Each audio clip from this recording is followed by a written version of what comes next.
अगर कोई व्यक्ति धमकियों का इस्तेमाल करके या बल या किसी अन्य तरह के दबाव का इस्तेमाल करके या अपहरण करके या धोखाधड़ी या छल करके या सत्ता का दुरुपयोग करके या लालच देकर दूसरे व्यक्तियों को शोषण के मकसद से भर्ती करता है, ट्रांसपोर्ट करता है, पनाह देता है, ट्रांसफ़र करता है या रिसीव करता है।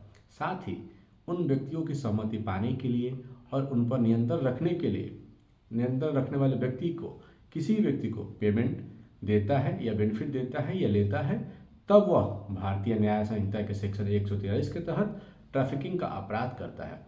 इसमें शारीरिक शोषण का कोई भी कार्य या यौन शोषण का कोई भी रूप, गुलामी या गुलामी जैसी प्रथाएं, बदुआ मजदूरी, भीख मंगवाना या अंगों को जबरन निकलवाना भी शामिल होगा। मानव तस्करी के अपराध को तय करने में पीड़ित की सम्मति का कोई महत्व नहीं है। जो व्यक्ति ट्रैफिकिंग का अपराध करेगा उसके ऊपर सेक्शन 143 के तहत कम से कम 7 साल की कठोर कारावास की सजा का प्रावधान है, जिसे 10 साल तक बढ़ाया जा सकता है। लेकिन अगर वह एक से ज़्यादा व्यक्तियों की ट्रैफिकिंग में शामिल है तो उसे कम से कम 10 साल की कठोर कारावास की सजा दी जाएगी, जिसे आजीवन कारावास तक बढ़ाया जा सकता है। उस पर जुर्माना दोनों ही केस में लगाया जाएगा। वहीं अगर वह व्यक्ति 18 साल से कम उम्र के बच्चों की ट्रैफिकिंग में शामिल है तो ऐसे में कम से कम 10 साल की कठोर कारावास की सजा का प्रावधान है, जिसे आजीवन कारावास तक बढ़ाया जा सकता है।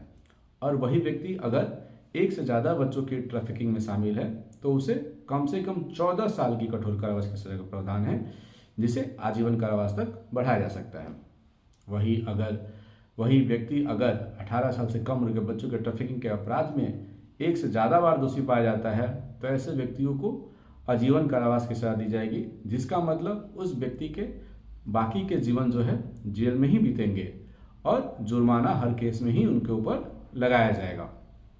वहीं अगर कोई सरकारी कर्मचारी या पुलिस अधिकारी किसी व्यक्ति के ट्रैफिकिंग में शामिल होता है तो ऐसे सरकारी कर्मचारी या पुलिस अधिकारी को आजीवन कारावास की सजा दी जाएगी, जिसका मतलब उस व्यक्ति का बाकी का जीवन जेल में ही बीतेगा और उस पर जुर्माना भी लगाया जाएगा। ऐसे अपराध कॉग्निजेबल और नॉन बेलेबल होते हैं और ऐसे अपराधों का ट्रायल सेशन कोर्ट के द्वारा होता है। ऐसे ही इम्पोर्टेंट टॉपिक पर वीडियो के लिए मेरे चैनल को फॉलो और सब्सक्राइब करिए। साथ ही वीडियो को लाइक शेयर करिए। धन्यवाद।